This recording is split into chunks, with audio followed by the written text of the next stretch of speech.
Professeur Didier Raoult, que constatez-vous dans l'évolution récente de l'épidémie de coronavirus à Marseille? On voit que le nombre de cas est en train de s'effondrer à une vitesse étonnante, sans que nous, on ait changé nos paramètres de mesure, puisque nous utilisons les mêmes depuis le tout début, c'est-à-dire depuis janvier. Donc, depuis janvier, on teste de la même manière, on rend les résultats positifs avec le même niveau, c'est-à-dire le 35 CT. Et donc on voit sur ce premier travail que le pic a été atteint vers la fin du mois d'octobre, et que depuis ça n'arrête pas de descendre, et qu'on est passé du pic de cet épisode épidémique dans les gens qui venaient directement à l'IHU se faire détecter, de 219 à 26. Donc il y en a 10 fois moins maintenant, et la pente est en train de diminuer d'une manière absolument spectaculaire. Ceci se voit aussi si on est sur une plus grande échelle, c'est-à-dire là on teste à peu près 1500 personnes par jour. Là c'est tous les prélèvements qu'on nous envoie des hôpitaux, de l'extérieur, etc. On voit que c'est exactement la même tendance, et on voit que ceci se traduit avec un tout petit délai, ce qui est normal, dans le nombre d'hospitalisations qui décroît de manière très significative. Le nombre d'hospitalisations en réanimation est en plateau, mais c'est normal parce qu'il reste un certain temps en réanimation, mais on voit que ça n'augmente plus. C'est-à-dire qu'il n'y a pas plus d'entrées qu'il n'y a de sorties. Donc les choses paraissent stabilisées. Après, l'avenir est incertain, mais globalement, ce qui est en train de se passer, c'est un peu avec une pente qui est un peu de même nature que celle du premier acte, une diminution très rapide du nombre de cas. Alors, du coup, la question qu'on peut se poser, c'est, à laquelle on tente de répondre sur cette image, c'est, et à laquelle tout le monde va essayer de répondre maintenant qu'on commence à avoir des données, c'est quelle est l'importance des mesures sociales dans le contrôle de cette épidémie. Et là, vous voyez, on a représenté sous une autre forme l'épidémie telle qu'on l'a mesurée, nous, à Marseille, avec tous les patients de l'hôpital universitaire, pas que ceux de l'IHU, de l'hôpital universitaire. Et ce que l'on voit, c'est qu'en réalité, la fermeture des restaurants est arrivée au moment où la pente de la première scène du deuxième acte était en train de diminuer de manière spectaculaire, et qu'au contraire, elle a remonté avec la fermeture des restaurants. Donc on ne peut pas en conclure que les fermetures de restaurants ont aidé à contrôler la première partie, et le confinement, lui, en revanche, est arrivé aussi au début de la chute brutale du nombre de cas, et ceci avait été anticipé par les dosages que font les pompiers dans les égouts, qui mesurent avec un peu d'avance sur nous, je vous dire la réalité, les augmentations et les descentes. Ils avaient pu voir l'augmentation avant qu'on la voie nous, ils ont pu voir la descente avant qu'on la voie nous. Et donc on ne peut pas voir sur ces données d'effet des mesures sociales contraignantes sur l'évolution de l'épidémie, qui a donc d'autres raisons pour évoluer que celle-là. Alors, ceci est confirmé, il y a deux très jolis travaux qui sont à voir et à lire. L'un qui a été fait par Jean-François Toussaint dans Frontiers, et qui montre, vous voyez sur cette carte, quels sont les effets qui sont associés à une augmentation importante de la mortalité de la population, et quels sont les effets qui sont protecteurs.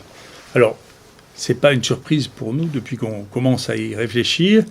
C'est dans les pays les plus riches que la mortalité a été la plus élevée, une partie, les pays dans lesquels les structures sanitaires étaient censées être les meilleures. Alors, bien sûr, il y a des cofacteurs, l'obésité, les problèmes d'une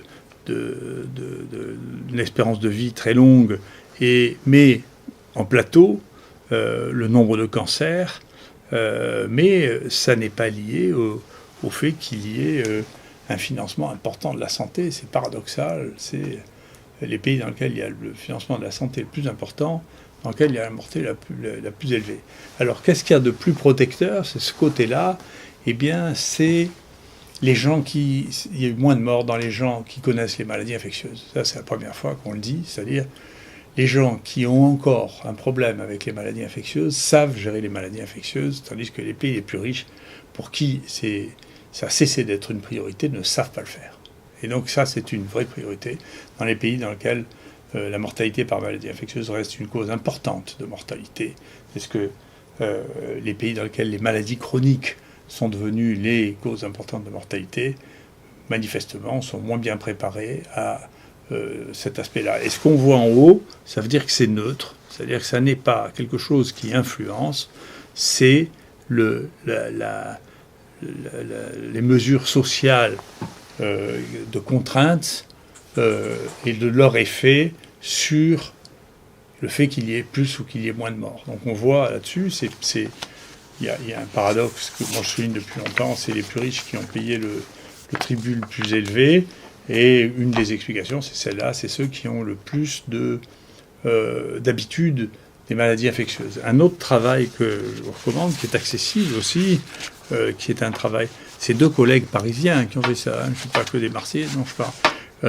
C'est un travail qui a été fait par Vincent Jarlier, dont je parle souvent, et qui montre ces corrélations, où il a corrélé qu'est-ce qui est fonctionnel, qu'est-ce qu'on peut relier au nombre de décès, et quand on regarde, eh bien, ça n'est ni les mesures de contrainte, ni l'urbanisation, ni même le pourcentage de la population supérieure à 65 ans, mais c'est la précocité de la mise en place des tests diagnostiques, pour lequel nous avons eu un retard très important, sur lequel je me suis exprimé à plusieurs reprises. Donc si ce n'est pas les mesures contraignantes qui ont fait ça, et si ce n'est pas la pauvreté, qu'est-ce que c'est ? Bien moi, ça fait un moment que je dis qu'en réalité, ça n'est pas la même épidémie à laquelle nous assistons depuis le début. Il y a des variants différents. Et par exemple, ici, c'est le premier variant que l'on a eu, qui s'est répandu dans le monde un peu partout. On a quelques cas sporadiques, mais pas plus. Il y a celui qu'on a appelé Marseille 1, qui a donné une petite épidémie ici, en revenant par bateau du Maghreb. Et on va voir d'une manière très intéressante qu'il ne s'est pas implanté ici durablement, il a duré 1 mois, et il ne s'est pas implanté ailleurs en France. Donc c'est resté ici. Ça, c'est très intéressant, puisqu'on va voir maintenant, les autres ont commencé à faire des génomes aussi, et donc on ne retrouve pas ce génome de Marseille 1 ailleurs qu'à Marseille. Donc c'est très intéressant. Ensuite, il y a ce Marseille 2 qui s'est répandu, on va le voir aussi ailleurs, et puis ce Marseille 4, dont on a l'impression que c'est celui dont on voit actuellement l'épidémie se diminuer, qui a causé notre deuxième partie de cette courbe très atypique, hein, en dos de chameau. Donc c'est qu'il y avait un premier épisode avec le Marseille 1, une confusion avec ce Marseille 2, et puis ce Marseille 4 qui a pris le dessus et qui a déterminé le très grand nombre de cas. Les gens nous disaient, vous savez, quand on est les premiers à dire quelque chose, certains ont l'habitude de dire que c'est pas vrai. Enfin, comme les gens finissent par faire les mêmes choses que ce qu'on avait fait avant, ils trouvent la même chose que nous quand même. Donc c'est très intéressant. Là, vous voyez, c'est enfin tous les génomes que l'on a en France. Et au moment où nous on a commencé à parler de ça, il n'y avait pas encore de disponible de génome de la deuxième épidémie. Donc bien sûr, personne ne voyait les variants que nous voyons.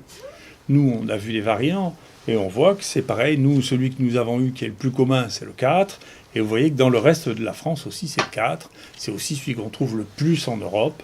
Et vous voyez, c'est celui qui s'est le plus répandu, dont on a l'impression qu'il est actuellement en fin d'évolution. Le deuxième qu'on voit le plus, c'est le 5. Et vous voyez que le 1, qui était celui qui nous a donné cette épidémie de juillet, arrivé en bateau, est resté à Marseille. On ne le trouve pas ailleurs. Vous voyez, donc, c'est des phénomènes qui sont liés à des micro-épidémies dues à des variants. Et là, vous voyez par exemple ce variant que nous, ici, on avait identifié rarement comme étant Marseille 9. Ici, à Marseille, il y a très peu sévi, mais manifestement, il y a des gens qui en ont beaucoup séquencé de celui-là. Et donc, il y a des endroits dans lesquels il a été plus fréquent que ce qu'il n'a été ici. Donc voilà l'évolution des choses. Je pense que comme on a maintenant plusieurs cas de patients qui ont fait une première infection avec ce premier variant du premier acte et qui ont fait une infection avec avec le Barséka du deuxième acte, je pense que les gens vont être lucides sur le fait qu'il existe des variants distincts et qu'on peut faire une infection avec un deuxième virus très proche qu'on appelle aussi le Covid-19. Je ne sais pas si c'est le fait que l'immunité acquise est insuffisante pour protéger même contre le même virus, ou si c'est que cette immunité acquise contre un variant ne marche pas pour un autre variant, et ce sera des questions qu'il faudra bien résoudre pour essayer de mettre un vaccin au point s'il y en a un qui se met en place un jour. Voilà. Et enfin, la dernière chose, je suis content, là aussi, les choses se clarifient dans plusieurs journaux très importants, dont un que j'ai mis en ligne sur le British Medical Journal, et plusieurs des gens commentent, et j'ai vu que même l'OMS dit ça, ne recommande plus le remdesivir, qui est un médicament qui ne marche pas. Je voudrais bien qu'en France, on en prenne acte aussi, et qu'on arrête de recommander, perfuser le remdesivir, qui est un produit complètement inutile, et qu'on met par perfusion pendant 10 jours, ce qui est dangereux. Il ne faut pas faire ça, il faut s'arrêter. Tout le monde le sait maintenant. Et je pense que petit à petit, les gens vont prendre la mesure de tout ce qui s'est passé autour du remdesivir, parce que le scandale du Lancet Gate, qui essayait de faire croire que l'hydroxychloroquine était un produit toxique, n'était que l'autre face de la vente du remdesivir, qui est un produit qui ne sert à rien et qui est dangereux à utiliser. Et donc, une fois qu'on aura mis les deux faces en face l'une de l'autre, eh bien, l'étendue du désastre apparaîtra à tout à chacun. Merci beaucoup.